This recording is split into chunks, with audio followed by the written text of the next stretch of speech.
Hello, I'm State Representative Dave Yacarino with Senator Paul Ciccarella, and we have a special guest, our friend and colleague, First Selectman Mike Freda. Mike, it's always a pleasure to be with you. I think we see each other pretty much every day, at least speak to each other every day. And we're going to discuss issues of North Haven with Mike, and he's going to give an insight to the town, to myself and Paul, and all the residents of North Haven. So welcome, Mike. Well, Dave, thank you very much. And Paul, it's great to be with you here also. You know, if I can just applaud both of you gentlemen for something, and ladies and gentlemen watching on TV, I work very closely with these two gentlemen. And although it's sometimes perceived that they are part-time people at the state level, at the Senate, and as a House of Representative Dave Yacarino, believe me, I can share with you that these two gentlemen, in light of the fact that they own businesses themselves, work full-time every day for the residents of North Haven. So I thank both of you for your efforts. I know it's not easy, and I'm very appreciative of what you do for North Haven. Well, I appreciate it, Mike, and I'll let Paul say a few words. And I really appreciate that. Sometimes people believe that this is part-time, and I was actually told this was part-time by Len, so I have to talk to him about that. But but it's a pleasure to work with you guys. It's a tremendous amount of resource to have such experienced elected officials to bounce ideas off of, and I thank you for your time. Every time I have a question, you're a phone call away. And I appreciate you being there to help us out. My pleasure. it's a team effort. It really is. You know, it's seamless between Mike, myself, and then Len, and now you. And it goes. Mike's had such great leadership in North Haven. And like I said in the intro, I've been friends with Mike for, close to 30 years, I think. I mean, way back from my business from years ago, and then we just hit it off. We talked books a lot, sports. And then our working relationship is just, it's really an honor and pleasure. And it means so much to me as a colleague, but also a friend. And I think we all learn from each other, and it's a good thing. I learned from the young guy here. I try to do things a little differently. But at the end of the day, it's working hard for people and communicating and working together, no matter who the people are, but working for everybody. I'll never forget the first time I met Dave. It was at his store, and I'm a big baseball card collector. And during those years, I was building some sets, and it's one of my few hobbies, that and reading. And I learned something from Dave, Paul. I don't think I ever shared with you the story. Maybe I did, but I'll share it with the residents. That it was around Christmas time that year. I'd only known Dave about a year, and we clicked right away. And I watched him handle a customer who was upset about a starting lineups order that was delayed on shipping. And the grace, the class, and the dignity that Dave showed that customer diffused a potentially hostile situation. But it was that form of customer service that Dave demonstrated and how he provided solutions for the customer.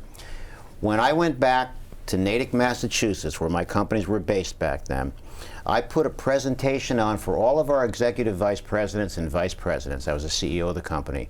And I used that story on how to handle customers who were upset and clients that were upset. And I'll never forget that presentation in Natick, Massachusetts, using Dave Yacarino as an example, really resonated with my senior management staff. And so I learned something from you, Dave, that day also. Well, I appreciate it. But let's go into North Haven. Yeah. I think you've done an amazing job. People are very happy. Pretty much everywhere we go, we hear that. But if you could let the people of North Haven, the wonderful people, know some of the things you're working on, some of the things you want, your goals are, and we'll go back and forth. Is that all right? Very good. I'll start with that. We'll use that as the first question. So day to day, ladies and gentlemen, we're dealing with residents. I'm answering questions. I'm on social media. But operationally, I spend a lot of time on the operational side of the government. And that may involve dealing with the unions, contractual negotiations, and I spend a lot of time on the financial management aspect of the government. In addition to that, I'm actively involved with every single economic development project in town. And Paul and Dave, what that does, it's so important for the government because you both own businesses. When you can deliver top-line revenue for your corporation, in this case, the Corporation of North Haven, we can then reinvest back in our businesses and we can add services. And I'm happy to say that we've focused in on enhancing our service model here in town, whether it's technology, public works, library services. We're adding police officers. I'm huge a huge proponent of public safety, and I know both Yeah. of you are also. Absolutely. So those are just some of the things I'm involved with every day. Want to add anything? Because I don't want to talk all day. No, I was just going to compliment that I do believe you're adding 3 new police officers. 4. 4. Yes. And obviously that costs money, and with the economic development side, as you just said, allows us to reinvest, and it's so important now more than ever that we're investing into public safety. Right.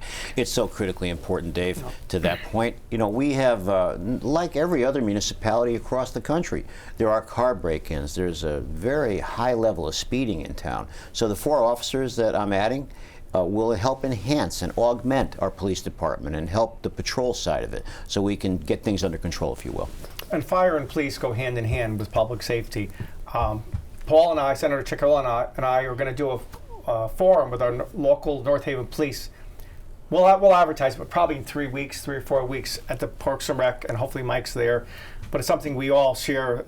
We need a strong public safety. We need our fire and police, and we appreciate everything they do for us day in and day out. Yes, we do. You know, I grew up here in North Haven, and not because you're on the show, but I'm very observant. I think most people, we probably all are, and all the improvements over the last 10 years with the library and the fire departments and the police and just Schools. the beautification. Excuse me. Schools.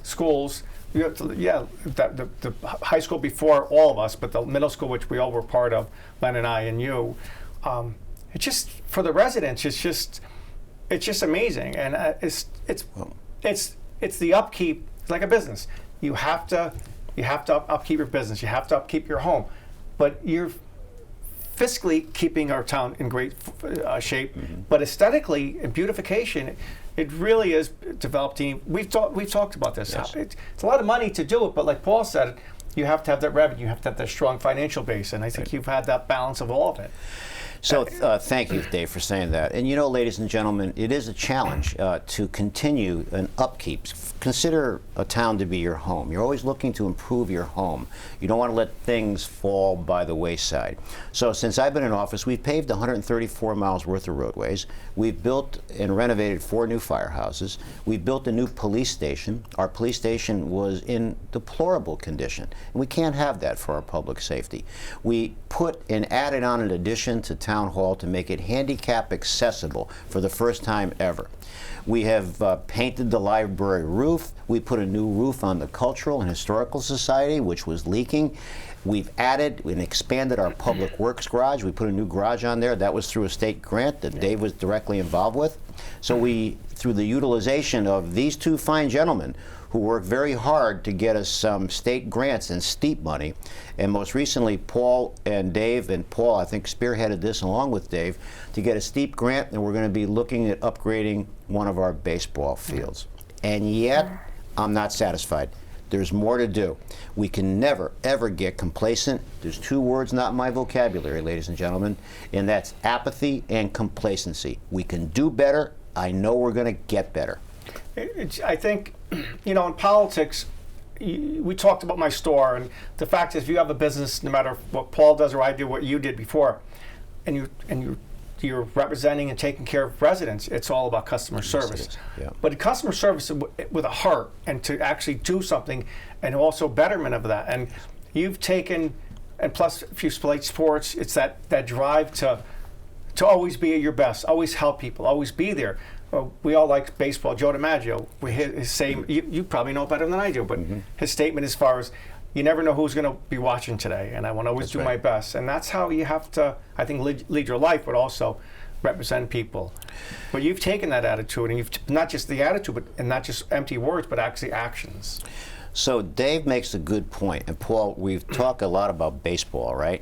So 40 years apart, Joe DiMaggio and Don Mattingly, another star player for the Yankees, they both were asked the same question, 40 years apart, ladies and gentlemen. And at that time that they had some injuries, and the question was from the press, why do you play the game as hard as you do every day? Right. And this is a lesson that I learned years ago. And that is, their answer was, because someone's going to be watching me for the first time, and I want to make sure they have a favorable impression of me because I represent my team as team captain. So I look at it that, using a baseball metaphor or analogy, I'm the team captain for North Haven.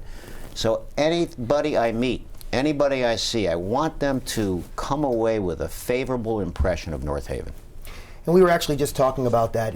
We were actually at Yale on Divine Street, and for Breast Cancer Awareness Month, Yale is rolling out a mobile truck that has life-saving technology of early detection of breast cancer. And the three of us were there when they were doing the press conference, and Mike and I were just talking about this as we were walking away, that all of us were athletes, and I was saying, Mike, watch what you do, and as I said earlier, I learned from you and all of my other, I guess, political mentors. And I says, when I wrestled and I would feel that the person was starting to give up a little bit, it would give me that extra burst of energy to take it to the next level. And you went on to elaborate and says, that's exactly how I feel, that we're always going to be better. It's a little, could get a little mentally exhausting to never be satisfied, but that's what makes the town of North Haven so good, is to continue to put that work in. And you'll see that success, whether it's on the wrestling mat, the baseball field, or in a business, or in this situation, our town, and in what we do for our constituents. And that's so important. I agree. The great thing, like North Haven, Divine Street, we were, like Paul said, we were at Divine Street yesterday, Monday, October 17th. And for the mobile van for imaging for dense breast, for women and men, and I had mentioned yesterday, it's not just women, it generally is women, but men, but for early detection. But Divine Street is an amazing facility in North Haven, and I think that was under your leadership. Mm-hmm. There's so many, you can have blood work done there, imaging done there, veterinarians there now. It's a great facility in North Haven. We actually talked about this the other day at the press conference, ladies and gentlemen, that Paul was referring to. So I take office, my first full year is 2010. So Paul and Dave, what happened was I had this barren wasteland on Divine Street. AT&T had just gone out before I took office. Everything else was pretty much empty, with the exception of health tracks. I had this vision in my mind about bringing a medical epicenter into North Haven. And I ended up recruiting the Yale healthcare system, worked with one of the developers to bring in the 55-year-old community. And my goal was to have every imaginable health-related service in Divine Street. And paradoxically, we build this facility, we work closely, and I know these two fine gentlemen work very closely with the Yale healthcare system also. And little did I realize at the time that even when we brought the Smilo Cancer Center in, that very good friends of mine would come down with cancer, lung-related diseases, and this facility in North Haven allows personal friends of mine who are residents in North Haven to utilize those services and not have the stress of driving down 91 and trying to get into New Haven. And when you have this emotional connection with people and you can do things that have a profound effect on their lives, it makes us feel it's a very rewarding experience. Yeah, there's even imaging for cardiovascular issues. It's just very, very impressive. But we talk about all the things we do, but we also work hard for all people. I know I've always stressed this. I'm a huge history buff, and the founding fathers and Ben Franklin were I just studied so much about them, and also President Eisenhower. But their motto was always middle of the road, do the most good for most people all the time. And I think we've always strived to do that. Well, although we're not perfect, but our goal is always to do the most good for most people. Yes. And I almost feel guilty sometimes talking about this, but the fact is that's what I think anybody in service should be doing. So I'll share with you a story, ladies and gentlemen, that's reflective of these two gentlemen also. The three of us, as Dave sort of teed this up, all feel the same way. So I take office in 2010, actually December of 2009. And prior to taking office, there was a gentleman on one of the streets in North Haven, a senior citizen, who wrote a column, a letter to the editor, defending my predecessor and essentially saying that my predecessor should be reelected. Later that year in 2010, his son calls me. And apparently on Christmas Eve that year, he got deathly sick. I say deathly sick in not in literal terms, but he was not feeling right. They didn't know what was wrong with their father. And as it turned out, the father, who maybe was 80 years old at the time, maybe 79 or 80, he was concerned over a drainage issue in the front of his house. And you know, sometimes senior citizens, when you see these issues, they become very anxietous. So I then went over to the guy's house with the son and met with the mother. And I pledged my support to try to solve that drainage issue, which we did. Well, as it turned out, the gentleman said, you know, Mike, I did not support you in the election. And in fact, I wrote the letter to the editor supporting your predecessor. And I'll never forget, I said to him, that's irrelevant to me. You're one of my constituents. Whether you support me or not, I'm going to help every citizen in North Haven, whether they're Democrat, Republican, unaffiliate. It's irrelevant to me. And these two gentlemen, ladies and gentlemen, feel the exact same way. And that's one of the many reasons why the three of us make an outstanding team. I appreciate that, but it's always a team effort. But the fact of the matter is, we're representing Democrats, Republicans, and Independents. We're representing everybody, and knowing that you can never please everybody like a family, but you do the most good for the most people all the time. Right. And I believe in always just being honest about it, forthright. And again, like if you vote for me or not, or Paul or not, or you, we're still going to do our job. That's our job. Right. And if I felt otherwise, I would never run for office again. And that's so important. I couldn't agree more. And it shouldn't be about your political affiliation, because as we know, unfortunately, a lot of people don't vote, which you should definitely get out to vote. I believe we have an election coming up soon next month, so make sure you get out to vote, because as we were talking about, you know, brave men and women fought for the freedoms that we have, and one of those is to vote, and so you can have a decision-making process in what's going to happen in your towns and in boards and commissions. So it's important that we all get out there to vote. But most people take advantage of the opportunity. But some don't. And just because you didn't vote doesn't mean that we're not going to address a situation that is brought to us. And it's not that we're going to look up and see if they did or didn't vote. We're gonna react, because that's what we signed up to do. Right. And it's important that we take that serious. You know, you mentioned about the individual in that story who was upset about the issue in the front yard, and you don't realize by making an effort how you could make someone else's day that much brighter. Yesterday, I had the privilege of attending an event for the St. Francis Association, who supports hospice. And I actually got to meet Eli Manning yesterday with my son. Nice. And Eli went on to talk about a time where he went to a children's hospital, and there was a child that was very ill with cancer. And Eli said it was a very awkward moment. He didn't know what to say. The child, whether he was not feeling well or starstruck, also didn't talk much, but he just sat there with this child. And Eli went on to explain that he walked out of there feeling like, I didn't do anything, I could have done more. And he just didn't feel good about the situation and wish he could have made that child feel a little bit better. And a few weeks later, he bumps into a nurse that was in that hospital in New York. And the nurse said, you know, you don't realize how happy the child was. For weeks, the child just talked about that. And when you take the time to help somebody, it just really could change somebody's whole demeanor and trajectory of what's going to happen through the course of their next few days or life. So it's so important that we do try to do what we can to help one another. And I know you always speak of being kind to one another and helping each other. But that's a great example of, you don't realize the impression it could leave when trying to help somebody. Exactly. Well, you look at Washington D.C. There's so much infighting. It's hard to even watch the news. So for us at the local level and the state level, we have, I think, a greater impact. But it's our actions and just being respectful and good to each other. You know, Paul, you mentioned boards and commissions, and people forget our boards and commissions are great in this town, and they're all volunteers. I want to thank them all. Thank you all.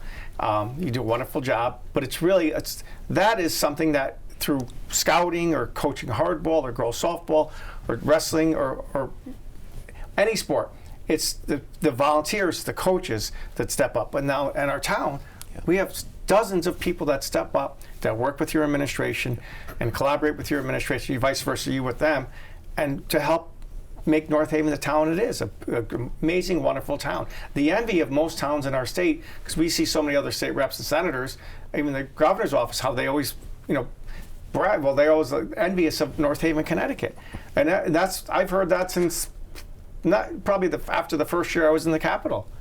So that's good to hear. It's a team effort. The boards and commissions, of course, Mike and his administration, and we can't forget Valerie and Tammy. I mean, Valerie and Tammy do an amazing job. My staff's outstanding. They're I agree with you. amazing. Thank you for acknowledging them. Without the team, and we've talked about that in Right. our last show, but the behind the scenes, I think we just had an event at the Italian Heritage Day, Columbus Day, on the Green, which was a phenomenal, That really was. phenomenal day and well put together. But I talked about briefly that it's the volunteers behind the scenes that make days like that possible. That's right. And we couldn't do it with our team at the Capitol, and you have a phenomenal team as well. And again, as Dave said, we go to the Capitol and we talk about North Haven, and Mike, your name gets brought up all the time. I think I've mentioned that to you about how well the town is ran, and if we could only get the state running that smoothly, we'd be in a good direction. I think I've said that a few times to you. So we are the envy in the Capitol. I never realized that until you gentlemen shared that with me, but after you had shared that with me repeatedly, something happened to me that I was quite surprised with. And being a pro law enforcement, back about 8 or 9 years ago, I was asked to sit by the then governor, Dan Malloy, to sit on the Post Council, Police Officer Standard Training. So we oversee the police departments and now the state police in terms of rigorous standards. So about 2 months ago, I get a call from the governor's office. It's Mary Glassman, who works there with Paul Mounds, Jonathan Harris, and Governor Lamont. And Mary says, "Mike, we're having an argument here in the governor's office." I said, "What's the matter, Mary? What do we do?" We were arguing over who's going to call you to reappoint you to the Post Council. And I thought she was joking, but I hear the other ones in the background, including the governor. She goes, "I pulled the straw and I won." And I said, "I've known Mike longer than any of you, so I want to call Mike." So that indicated to me that we have a good reputation, and the three of us fall in this category, working across the party lines to get things done. Right. And not looking at politics as a contact sport where there has to be a winner and a loser from a party standpoint. When we collaborate together and we weave the fabric of our communities together by collaborating and working together, exponentially, we can create a lot of good progress. And that's kind of what the three of us do. And I'm proud of that we do that. I look at the 2017 bipartisan budget. To your point, Mike, that budget, when we're tied in the Senate, close in the House, produced benefits to this day for the volatility, bonding, and spending cap. We have, I don't usually have, I'm very good with numbers, close to, I think, $3.8 billion in the bank because of that volatility cap. The excess money goes to the bank, and then after 15% of that money, over $3.15 billion, goes into pay down our pensions. But when you do that on a bipartisan level, and this past budget I thought was good, not nearly as good as that budget in 2017, but it was still good, and we both supported it. It brings benefits to all, I believe. We have about 5 or 6 minutes left, but so in the town, we've the police department, the fire department, the library. You have new development all over all through the town. Even during COVID, we've grown our grand list somewhat. Anything else you want to? Things you're working on? So thank you for asking that question, David. And just to give everyone an update, we opened up our new Mexican restaurant, Torritos. It's been a resounding success so far. And the owner told me that they had a 2-hour wait on Friday night and people waited. Our hotel, the Hampton Inn, ground is breaking presently, and I anticipate that late next year that building will be erected. We're also bringing in a new Panera Bread right adjacent to Chick-fil-A. So that is another major advancement for us, and Jack Baker, the CEO of National Realty, and I are trying to fill the old Panera Plaza there. We are moving forward with Five Guys, a Starbucks with a drive-through, and a Jimmy John's at the site that's just south of the Guilford Savings Bank. So they're all going to be like side by side by side. I didn't mean to cut you, but Yes, just so the audience would. Yeah. They're all going to be right in that one plaza together. I've been getting calls from commercial real estate developers in Massachusetts about wanting, they've heard a lot about our economic development prowess, and they want to come and meet with me. They want me to drive them around town, or I suggested that I would, to show them some empty buildings and plazas. So the new business side, I can guarantee there will continue to be a drum roll of new businesses coming to North Haven. And I wanted to share with both of you gentlemen something that happened last week on the financial side of the government. So we went through a rigorous ratings call.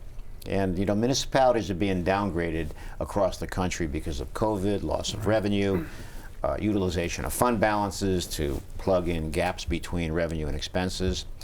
I'm happy to report that we received notification late Friday afternoon that we were re-rated AAA here in North Haven, which is the gold star of financial management for municipal government.